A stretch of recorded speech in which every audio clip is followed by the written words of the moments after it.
because nǹkan tó lè mú bọ̀bọ̀ yìí ní liver láti máa sọ wípé ẹ̀yìn kan lè sọ pé òun máa pa ẹnìkan ní pé bóyá ọjọ́ táṣìírí òun náà bá máa tú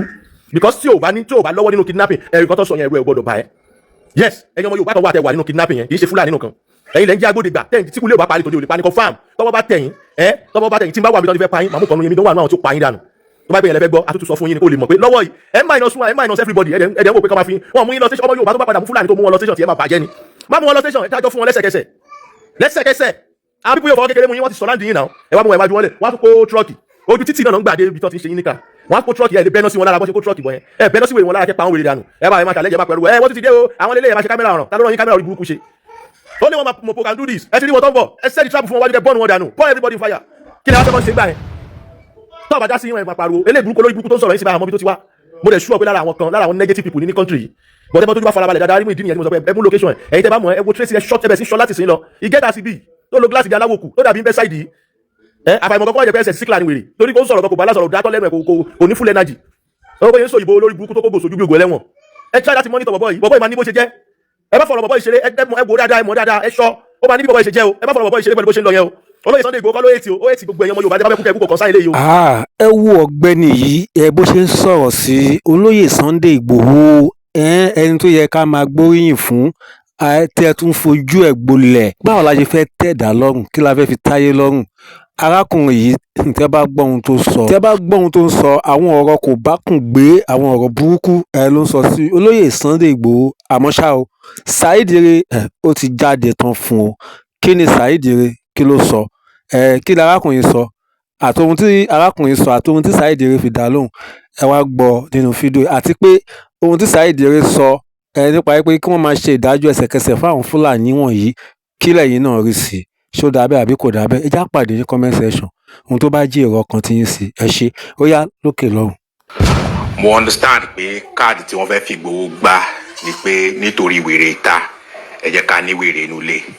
but personally I don't believe and I don't subscribe to such card especially with the character and the personality of this guy.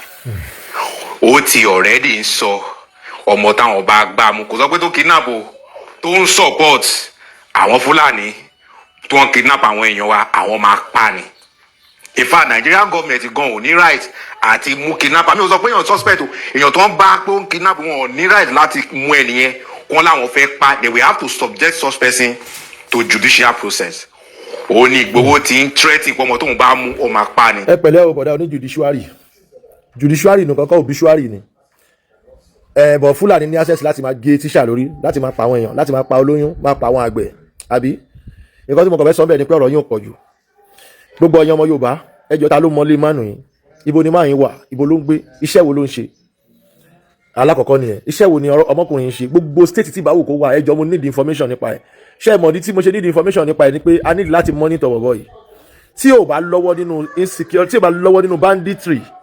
àbí kidnapping issue àbí any legal something ó máa kù díẹ̀ ẹ̀yin tẹ́ bá dẹ̀ mọ̀ délédélé ẹ lè ṣàlàyé nípa ẹ̀ fún wa ẹlẹ́ẹ̀kejì a ní láti monitor ẹ̀ dáadáa ẹ tó bá ní phone number ẹ̀ gangan ẹ fún mi èmi Saheed Ire mo ní ìdí ẹ̀ ẹ mọ̀ ní tí mo ṣe nídìí phone number ẹ̀ ni pé ó ní iṣẹ́ tí phone number ẹ̀ àwa ò ní kọ́ọ̀lù ẹ̀ a kò fẹ́ fi mọ movement ẹ̀ ni ẹ mọ̀ pé phone number yẹn ó máa belong to his account bank account phone number yẹn máa belong to a lot ẹ bá jẹ́ sọ̀rọ̀ tán lórí media ó ní bọ́n ṣe máa ń wádìí àwọn èèyàn kan tẹ́ bá lọ dictate yìí pé it's like ẹni yìí ó ní interest nínú banditry yẹn because téèyàn ò bá ní interest nínú banditry nínú killing in this country kò lè máa against ẹni tó lè survive wa kò lè máa rí mistake ṣẹ́ni gbogbo ẹ̀yin tẹ́ rí mistake olóyè Sunday Igboho yẹn tó bá tú di yín dé sàlẹ̀ kòkò ẹni bẹ́ẹ̀ ṣe jẹ́ ẹ rí i pé arákùnrin yóò sẹ́ẹ̀tì agarí láti pariwo torí mo ṣẹ̀ṣẹ̀ ń rójú ẹ̀ látìgbà tí olóyè Sunday Igboho ti dé mo ṣẹ̀ṣẹ̀ ń rójú ẹ̀ ni pé ta lélẹ̀ ibo ló ti wá ta tún lélẹ̀ báyìí and he stand against olóyè Sunday Igboho 100%. now ìyẹn kọ́ ìyẹn kò ní mí nì gbogbo èèyàn ò lè nífẹ̀ẹ́ yẹn gbàgbé ẹ̀ we all working with maturity we step all our step is maturity ṣe rí i pé kábíyèsí wa nílẹ̀ Yorùbá nílùú Ìgbòho wọ́n jókòó ọ̀rọ̀ tí bàbá yẹn sọ ló ń tẹnu olóyè bọ́tà yẹn pé ẹ̀ ń pa yẹn ṣe rí ẹ̀yìn kan náà tún jáde mo rí tẹ́yìn kan náà sọ pé yẹn ìgbà tó lóyún yẹn tó pa olóyún tó lóyè Sunday Igboho ṣàlàyé yẹn kì í ṣe tẹni tó yẹ̀ṣẹ̀ gbé yìí ìgbà kan tẹ́ ń try láti explain before kí olóyè Sunday Igboho tó lọ sí Ìgbòho tẹ́ẹ̀dẹ̀ ní information yẹn lọ́wọ́ why tẹ́ ẹ̀ ṣe put it sí public kí olóyè lè understand ibi tí wọ́n ń lọ gangan ṣe rí ẹjọ́ téèyàn bá gbé wá síwájú olóyè Sunday Igboho lolóyè máa tender ní public now tó bá sọ̀rọ̀ pé wọ́n pa Dr. Aborode sí olórí burúkú àwọn kan náà máa sọ pé ó ti pẹ́ nìyẹn wọ́n àbí wọ́n sọ pé ó ti pẹ́ kì í ṣe the same thing nǹkan tẹ́ bá sọ nìyẹn àbí. ṣé rí àwọn kan wà tó jẹ́ pé Fúlàní ni wọ́n ti dàpọ̀ mọ́ ẹ̀yà Yorùbá lẹ́ máa pè wọ́n, kò sí Yorùbá tó ń ṣọ̀tẹ̀, kò sí Yorùbá tó ń betray. Gbogbo àwọn tó jẹ́ original Yorùbá lẹ́ ń rí ta yẹn bí àwọn MS, àwọn Tani Ọlọ́run àǹkó, àwọn Banli, àwọn evangelist àbí Wálẹ̀sìn, àwọn ọba ẹ̀là, àwọn apàṣẹ Ifá, gbogbo wọn ni mo mọ̀, gbogbo wọn ni mo mọ̀, kàn máa ń wò wọn ní lóòótọ́ tọ́bọ̀n làwa ìrìn àjò yẹn ń ṣe the same. Babaláwo làwọn tí mò ń dárúkọ yẹn, so èmi kàn gbọ́n pa ìṣògùn dútù pé mo jọmọ onímọ̀lẹ̀ ni, ó yàtọ̀ síra. But àwọn tó jẹ́ original Yorùbá nípasẹ̀ nǹkan yẹn tó jẹ́ original Yorùbá, àwọn wọ́n pọ̀ bẹ́ẹ̀ o, wọ́n pọ̀ bẹ́ẹ̀, nǹkan tẹ̀ tó wà tó mọ́líkì, wọ́n pọ̀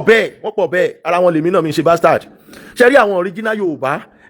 wọn lè ever, ọmọ Yorùbá kan lè ever against bàbá Onírìṣà, one kò lè ever against àwọn kábíyèsí tó jẹ́ original, mi sọ àwọn tó kírun fún Allah o, àwọn ẹrú mi sọ àwọn yẹn o, àwọn ẹrú náà fi ń jọba mi sọ àwọn yẹn, àwọn kọ̀ọ̀kan wà lè rọ́kọ ọmọ ọkọ Yorùbá tó jẹ́ original.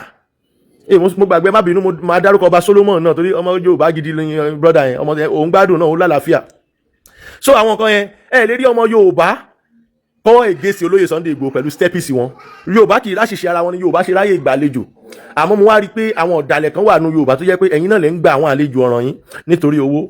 Tó bá ti wá bú yín lọ́wọ́ tán ẹ máa pariwo Sunday Igboho. Gbogbo ẹ̀yin tẹ́ ẹ̀yin ègèsì olóyè Sunday Igboho wọn mọ̀ yín, wọn porúkọ yín náà. Tí wàhálà ìbá débílẹ̀ wọn ní drag yín náà. Olóyè Sunday Igboho àtàwọn tó kù àwọn gọ́ọ̀mẹ̀ntì náà máa drag. Now ó sọ pé sórí mo tún wá fẹ́ tún sọ lẹ́ẹ̀kan sí ọ̀rọ̀ tẹ́ sọ pé olóyè sọ pé wọ́n rọ́ǹgì yẹn tí ọwọ́ bá tẹ ọmọ Yorùbá tó ń wọ́ọ̀kì fún bá, torí pé mo mọ̀ pé yẹn ló dẹ́rù bá ẹ, ó bá lọ yẹ pé kidnapping work náà nìwọ náà ń ṣe bọ́bọ́ yìí, ẹ bá mi dá ojú ẹ̀ mọ̀ dáadáa, ọjọ́ tó bá dẹ̀ ti dàpọ̀ mérò bó ṣe wà ó ti wà nínú suspect whatever, kódà ìbá ti ẹ̀jọ́ ọlọ́pàá whatever iṣẹ́ tó wù kí aláya ẹ̀ máa ṣe ó ti wà nínú suspect. Ẹ máa bá wa monitor ìrìn àjò ẹ̀ láti sìn lọ, gbogbo ẹ̀yin tẹ́ ẹ bá mọ̀ tẹ́ ẹ mọ̀ lé ẹ̀ tẹ́ ẹ mọ̀ anything nípa ẹ̀ jọ, because nǹkan tó lè mú bọ̀bọ́ yìí ní liver láti máa sọ wípé ẹ̀yìn kan ò lè sọ pé òun máa pa ẹnìkan di pé bóyá ọjọ́ táṣìírí òun náà bá máa tú, because tí ò bá lọ́wọ́ nínú kidnapping ẹ̀rù kan tó sọ yẹn ẹ̀rù ẹ̀ gbọ́dọ̀ bá ẹ. Yes, ẹ̀yin ọmọ Yorùbá kan wà tẹ́ wà nínú kidnapping yẹn, kì í ṣe Fúlàní nínú kan. Ẹ̀yin lẹ́ ń jẹ́ agbódegbà tẹ́yìn tí kúlé ò bá parí tòde ò lè pa ní confam. Tọ́wọ́ bá tẹ̀yìn tí n bá wà mí tán ti fẹ́ pa yín, màmú kan nu yẹn mi gan wà nú àwọn tí ó pa yín dànù. Tó bá pẹ́ yẹn lẹ fẹ́ gbọ́, àtútù sọ fún yín ni kó lè mọ̀ pé lọ́wọ́ yìí ẹ minus everybody, ẹ̀dẹ̀ ń wò pé kọ́ máa fi wọ́n mú yín lọ station. Ọmọ Yorùbá tó bá padà mú Fúlàní tó mú wọn lọ station tí ẹ máa bàjẹ́ ni. Má mú wọn lọ station, ẹ dájọ́ fún wọn lẹ́sẹ̀kẹsẹ̀. Àwọn pípọ̀ yóò fọwọ́ kékeré mú yín, wọ́n ti sọ láǹdì yín náà. Ẹ wá mú wọn ìwájú wọn lẹ̀, wọ́n á tún kó tírọ́ọ̀kì ojú títì náà ń gbà dé ibi tó ti ń ṣe yín níkà. Wọ́n á kó tírọ́ọ̀kì ẹ̀ lè bẹ́ná sí wọn lára bọ́ ṣe ń kó tírọ́ọ̀kì bọ̀ yẹn, ẹ bẹ́ná sí wèrè wọn lára kẹ́ pa wọn wèrè dànù. Ẹ máa challenge, ẹ máa pẹ̀lú wọ́n tún ti dé o, àwọn lélẹ̀ ẹ máa ṣe kámẹ́rà ọ̀ràn, ta ló rán yín kámẹ́rà orí burúkú ṣe. Ó ní wọn máa mopo can do this, ẹ ti rí wọn tó ń bọ̀, ẹ set the trap fún wọn wájú kẹ́ burn wọn dànù, burn everybody in fire. That is type of the way tẹ́ fi lè reduce àwọn people yìí. Láì jẹ́ bẹ́ẹ̀ wọ́n máa lọ bí débi tán lọ́wọ́ máa kó ammunition lé wọn lọ́wọ́ tó bẹ̀rẹ̀ sí pa yín ní gbòòrò. 2 - 10 olóye tó jẹ́ náà ẹ̀ ń reduce ilẹ̀ tó ń dára yín jẹ́ wọ́n ṣépè fún yín ni, gbogbo ẹ̀yin tẹ̀ ẹ̀ bá olóye Sunday Igboho wájú ẹ̀ ń ṣe eré ni, kí lẹ wá fẹ́ kàn ṣe ń gbà yẹn. Tó bá dá sí yín ẹ̀ máa pariwo eléyìí burúkú olórí burúkú tó ń sọ̀rọ̀ yín sí bá àmọ́ bí tó ti wá. Mo dẹ̀ sure pé lára àwọn negative people ní country yìí, but ẹ bá tójú bá farabalẹ̀ dáadáa rí mú ìdí nìyẹn tí mo sọ pé ẹ mú location ẹ̀, ẹ̀yin tẹ́ bá mọ̀ ẹ wo tracy ẹ short ẹ bẹ̀ sí short láti sìn lọ ìgẹ́ta sí bíi tó lo gíláàsì bíi aláwọ̀ òkú tó dàbí ń bẹ́ sáìdì yìí. Àfàìmọ̀ kan kó má jẹ́ pé ẹsẹ̀ síkìlà ni wèrè, torí kó ń sọ̀rọ̀ kan kò bá lásọ̀rọ̀ dátọ́ lẹ́nu ẹ̀ kò ní full energy. Ó bóyá ń sọ òyìnbó olórí burúkú tó kó gòsòjú bí ògùn ẹlẹ́wọ̀n. Ẹ try láti monitor bọ̀bọ̀ yìí máa ní bó ṣe jẹ́. Ẹ bá fọ̀rọ̀ bọ̀bọ̀ yìí ṣeré, ẹ wò dáadáa, ẹ mọ̀ dáadáa, ẹ ṣọ́. Ó máa ní bí bọ̀bọ̀ yìí ṣe jẹ́ o. Ẹ bá fọ̀rọ̀ bọ̀bọ̀ yìí ṣeré pẹ̀lú bó ṣe ń lọ yẹn o. Olóyè Sunday Igboho kọ́ ló ètì o, ó ètì gbogbo ẹ̀yin ọmọ Yorùbá tẹ́ bá fẹ́ kú kẹ́ kú kò kàn sáyìn léyìí o. Tójú bá farabalẹ̀ á rí mú o, gbogbo ẹ̀yin tẹ́ yege Sunday Igboho amọ̀ yín o. Gbogbo ẹ̀yin tẹ́ sí nílò òyìnbó tó jẹ́ pé owó ransom lẹ fi ń jẹun amọ̀ yín, Ọlọ́run dẹ̀ mọ̀ yín, Ọlọ́run dẹ̀ máa mú yín. Tẹ́ ẹ bá lọ́wọ́ nú ẹ̀ kí ló dé tẹ́ yege sí olóyè Sunday Igboho pẹ̀lú ìgbésẹ̀ wọn. Wọ́n dẹ̀ pa everybody lọ ní country ẹ̀dẹ̀ dákẹ́ nú yín dẹ̀ ń dùn. Ẹ̀yin ọmọ Yorùbá tẹ́ ń sọ pé kí olóyè Sunday Igboho jáde bí kulé ò bá pa ni lọ̀rọ̀ tó wà nílẹ̀ yìí ẹ wash. Ọmọ Yorùbá tọ́wọ́ bá tẹ̀ confam ni, kọ́wọ́ tẹ̀ ládùúgbò mi wò wọ́n á pa ọ́ dànù, kò sí nǹkan kan tó máa ṣẹlẹ̀. Tó bá fẹ́ lọ jẹ́jọ́, ẹni tó bá fẹ́ jẹ́jọ́ ẹ̀ kókó gbogbo Fúlàní bandit tó wà nù gbogbo kó wọn bọ́ta wàá kó wọn bọ́ta ni tó bá fẹ́ jẹ́jọ́ ẹ̀. So ẹ wá bẹ̀rẹ̀ látòrí kéèsì àwọn ọmọ Yorùbá tó ti ń pa látẹ̀yìn wá, ẹ wá ṣe kan rí kéèsì ẹ̀ tó náà máa tọwọ́ bá tẹ̀ nígbà tọwọ́ bá tẹ̀ wàá regret life ẹ̀, kò jù bẹ́ẹ̀ lọ.